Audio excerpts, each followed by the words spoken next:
CBO versus ABO, campaign budget optimization versus automatic budget optimization. एक बात मैं आपको बताना चाहता हूँ यहाँ पर कि कैंपेन बजट ऑप्टिमाइजेशन का नाम बदल के एडवांटेज कैंपेन बजट रख दिया गया है। फेसबुक में ये आपको कैंपेन लेवल पर ही दिख जाएगा क्योंकि इसके नाम में कैंपेन आ रहा है। अगर मैं campaign budget optimization, CBO, advantage campaign budget की बात करूं इस लेसन में, तो आप समझ जाइएगा कि एक ही चीज़ की बात हो रही है। फेसबुक में बजट डिस्ट्रीब्यूट करने के दो तरीके हैं। या तो आप एड सेट लेवल पर बजट दे सकते हो या आप कैंपेन लेवल पर बजट दे सकते हो। आप कहेंगे कि इससे फ़र्क क्या पड़ता है, फेसबुक ने पैसे ही खर्चने हैं, चाहे मैं कैंपेन लेवल पर दूँ या एड सेट लेवल पर। ऐसा मत सोचिए, क्योंकि इससे फ़र्क पड़ता है। फेसबुक का मोटिव ये ज़रूर रहता है कि एडवर्टाइजर्स के पैसे खर्च करने हैं, पर वो खर्च रिजल्ट भी लेके आना चाहिए ताकि एडवर्टाइज़र और पैसा खर्च करे फेसबुक पर। रिजल्ट पर ही तो बिजनेसेस कायम है ना। तो आइए साइंस समझते हैं फेसबुक के पैसे खर्च करने की। फेसबुक उन एड्स पर पैसा खर्चता है जहां रिजल्ट्स मिल रहे हों। गौर फरमाइएगा, मैं यहाँ एड लेवल की बात कर रहा हूँ। मान लीजिए आपने 10 से लेकर 12 एड्स ऐड की हुई हैं किसी भी एक एड सेट में।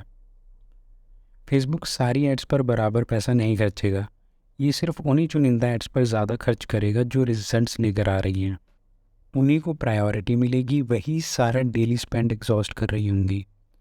यहाँ मैं CBO ABO किसी की बात नहीं कर रहा, ये एक जनरल बात है फेसबुक के पैसा खर्च करने के ढंग की। अब आप देख सकते हैं यहाँ पर 10 एड्स मैंने ऐड की हुई है, लेकिन उसमें से सिर्फ 3 परफॉर्मिंग एड्स हैं और ज़्यादातर स्पेंड जो मैंने चाहा था इस कैंपेन पे खर्च हो, वो ये 3 एड्स ही लेकर गई हैं। अब आते हैं एडसेट लेवल पर। इसकी सेंस क्या है? एडसेट लेवल पर हमारे पास ऑप्शन रहता है बजट इंडिपेंडेंटली एडसेट्स को देने का, जिसे एडसेट बजट ऑप्टिमाइजेशन भी बोला जाता है, या फिर कैंपेन लेवल पर दे देने का, जिसको कैंपेन बजट ऑप्टिमाइजेशन या अब एडवांटेज कैंपेन बजट बोला जाता है। इसमें फ़र्क पहचानते हैं। आपने एडसेट लेवल पर बजट अलॉट कर दिया, वो इस तरह दिया जाता है। जब भी आप कोई नया कैंपेन क्रिएट करते हैं तो कैंपेन लेवल पर बाय डिफ़ॉल्ट बजट नहीं मांगता, वो सीधा जब आप एडसेट लेवल पर जाएंगे तो हमारे पास डेली बजट का ऑप्शन आता है। तो यहाँ पर आप एडसेट लेवल पर बजट दे रहे हैं। ये एक बहुत अच्छी स्ट्रैटेजी है जब आपके पास लिमिटेड एडसेट्स हैं एक ही कैंपेन में, और आप चाहते हैं कि हर एडसेट में जो ऑडियंस मैंने रखी है उसकी परफॉर्मेंस चेक करूँ, कौन सी ऑडियंस मेरे लिए सही है, रिजल्ट्स डिलीवर कर रही है। आप कंट्रोल अपने हाथ में रख सकते हैं। हर एडसेट के लिए अलॉटेड बजट होगा। नया एडसेट बनाने के लिए आपको सिंपली एडसेट लेवल पर जाकर क्रिएट करना होगा और नाम देना होगा, और इस एडसेट को आप इंडिपेंडेंटली बजट दे सकते हैं। मैं इसको अगर 500 दे देता हूँ, आप देख सकते हैं इस कैंपेन का बजट 800 है, और दोनों में मैं अलग अलग जो भी मुझे एक्सपेरिमेंट करना है वैसी ऑडियंस डाल सकता हूँ और वैसी सेटिंग्स रख सकता हूँ अपने एडसेट की। पर जब आप सेलेक्ट करते हैं कैंपेन बजट ऑप्टिमाइजेशन या एडवांटेज कैंपेन बजट,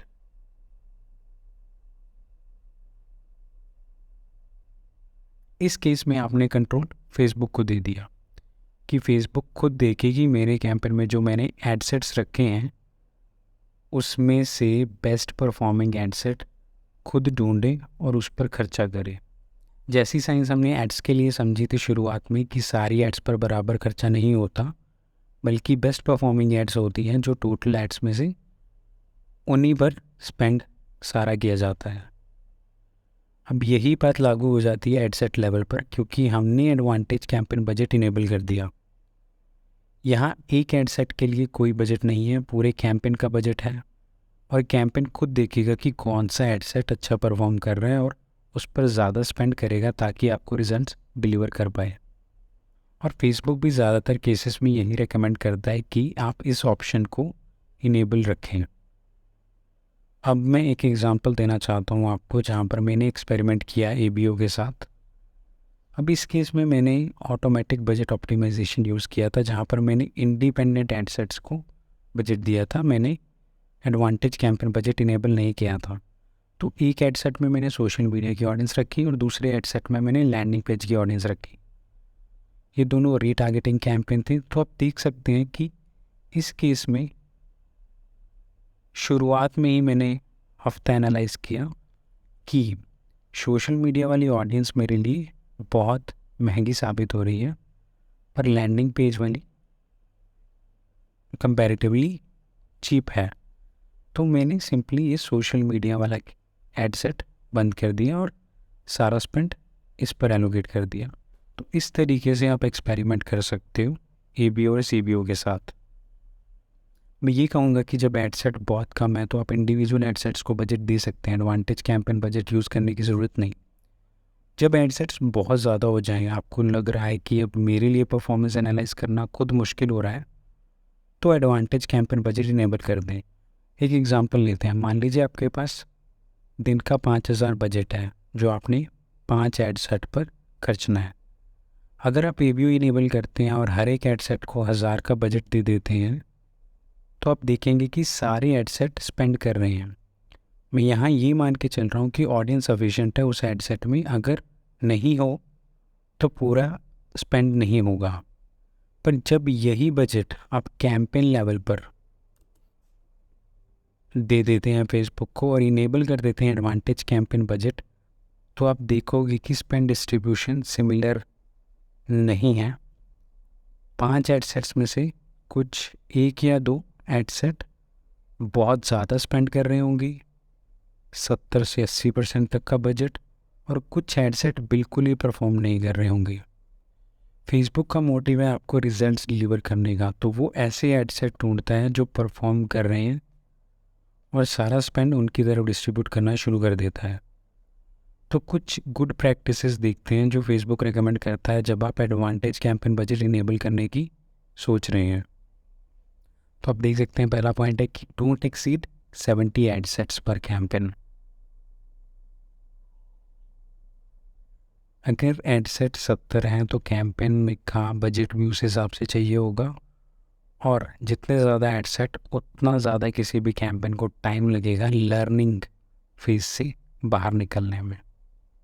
मान लीजिए आपने एक कैंपेन बना दिया, आपने उसमें सीबीओ इनेबल कर दिया, एक बजट दे दिया, तो अभी आपको उस कैंपेन को टाइम देना पड़ेगा परफॉर्म करने के लिए, रिजल्ट्स आपको डिलीवर करने के लिए। आप जब भी कोई एडिट करना चाहते हैं तो उसको प्लान कीजिए कि मैं इस दिन एडिट करूँगा और सारे बल्क में एडिट करूँगा। रोज़ रोज़ के चेंजेस से कैंपेन हिंडर करता है। अगर आपने अब सारे एडसेट बना ही दिए, बल्क में ऐड कर दिए, तो उसको बार बार मैट्रिक्स देख के किसी एक पर्टिकुलर एडसेट का पॉज अनपॉज ना कीजिए। वो फेसबुक के ऊपर ही छोड़ दो आपकी कौन से एडसेट पे वो खर्चा करेगा, कौन से पे नहीं। अगर आप उस एडसेट को बंद ही कर देते हैं तो वो कैंपेन की परफॉर्मेंस हिंडर हो सकती है। और ये बात भी सही है कि अगर आपने अब एडसेट इनेबल कर ही दिए हैं, बहुत सारी एडसेट एक कैंपेन में डाल दिए, उस कैंपेन को सीबीओ इनेबल कर दिया है, किसी एक एडसेट को लिमिट करना, बजट को कंस्ट्रेंट रखना, उस पर बार लगा देना कि इतना ही स्पेंड कर सकता है ये एडसेट, तो कैंपेन की परफॉर्मेंस उससे ख़राब ही होगी, क्योंकि उस एडसेट के पास एक लिमिटेशन है कि दूसरी एडसेट्स के पास ज़्यादा बजट था उसके मुकाबले। तो ये चीज़ भी हमें अवॉइड करनी चाहिए। जब सीबीओ इनेबल कर ही दिया तो जो चेंजेस हमें करने हैं कैंपेन लेवल पे ज़्यादा करें, बजट को लेकर हमें एडसेट्स में ज़्यादा नहीं देखना चाहिए स्पेंड की चीज़ों की जब बारी आती है। और ये बात भी सही है, ये तो मैंने अपने एक्सपीरियंस से ही देखा है कि अगर आप कोई एक एडसेट को अनफेयर एडवांटेज दे देते हैं कि उसमें ब्रॉड ऑडियंस रख देते हैं, ब्रॉड टारगेटिंग कर देते हैं, और दूसरे एडसेट में एक ऐसी ऑडियंस रख देते हैं जो अभी साइज़ में बहुत लिमिटेड है, तो ऑब्वियसली उस कैंपेन पे, उस एडसेट पे ज़्यादा खर्चा होगा जिसमें ऑडियंस ज़्यादा है, और आपको ये लगेगा कि ये हेडसेट अच्छा परफॉर्म कर रहे हैं। और ये पॉइंट इस पॉइंट से मिलता जुलता है कि जब भी आपने सेटअप करना है तो बल्क में सेटअप कर दीजिए, उसको प्लान कीजिए। चीज़ें रोज़ रोज़ चेंजेस करने से किसी भी कैंपेन का परफॉर्मेंस अफेक्ट होता है। और ये चीज़ रिपीटेटिव है कि कोई भी एड सेट को अनफेयर एडवांटेज नहीं होनी चाहिए, सब एड सेट प्रॉपरली काम कर रहे होने चाहिए, नहीं तो आपको रिजल्ट्स किसी एक एड सेट के फेवर में जाते हुए दिख सकते हैं। और जैसा कि मैंने बताया कि अब चेंजेस जो भी करने हैं आप कैंपेन लेवल पर करें, हेडसेट लेवल पर बजट को लेकर चेंजेस अवॉइड ही करें, क्योंकि उसका कंट्रोल फेसबुक ने अपने हाथ में ले लिया। हमने CBO इनेबल करके फेसबुक को इतनी ऑटोनॉमी दे दिया है, इतनी पावर दे दी है। तो इस लेसन को आप दोबारा रेफ़र कर सकते हैं आप फ्यूचर में, जब आप CBO ABO को लेकर कंफ्यूज्ड हैं। हम चलते हैं नेक्स्ट टॉपिक पर।